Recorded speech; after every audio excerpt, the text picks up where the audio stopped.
Jody here, and welcome back to my channel. So in today's video, I'll be giving a spoiler-free review for the film adaptation of This Time Next Year. So in this review, I'll go over what the story is about, my thoughts on the adaptation, as well as is this an adaptation I would recommend. So without any further ado, let's get on to today's video. Earlier this year, I read This Time Next Year by Sophie Cousins. I did review the book on my channel, where I talked in depth on what the book is about and my thoughts on the book in a spoiler-free review. So if you're curious more about the book, be sure to check out my review.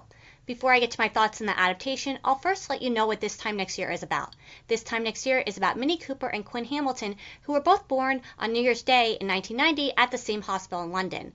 After that day, though, their paths never crossed again until they randomly bump into one another on both of their 30th birthdays. The rest of the story is about Minnie and Quinn getting to know one another. Now for my thoughts on the adaptation. The film adaptation, in my opinion, was just not good.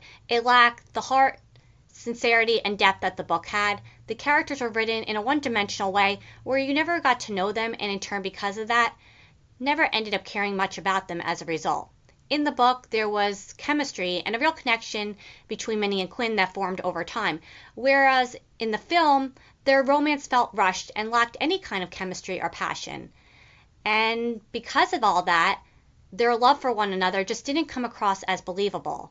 The last thing I was disappointed about with the film was how it didn't portray Minnie and Lila's friendship the way it did in the book. In the book, their friendship literally made me cry because it was so special. Despite all the ups and downs they faced together, they remained friends through it all, and the film didn't showcase any of that in any kind of deep way like it did in the book. So those are my thoughts on the film adaptation. Now for is this an adaptation I would recommend?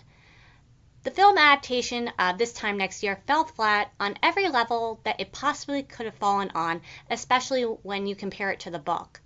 This isn't a book adaptation or a film I would recommend. That being said, I still encourage you to check it out if the story sounds interesting to you, because we all have our own opinions, and this one was just mine. So that's going to be it for today. Thank you so very much for watching, and until next time, bye.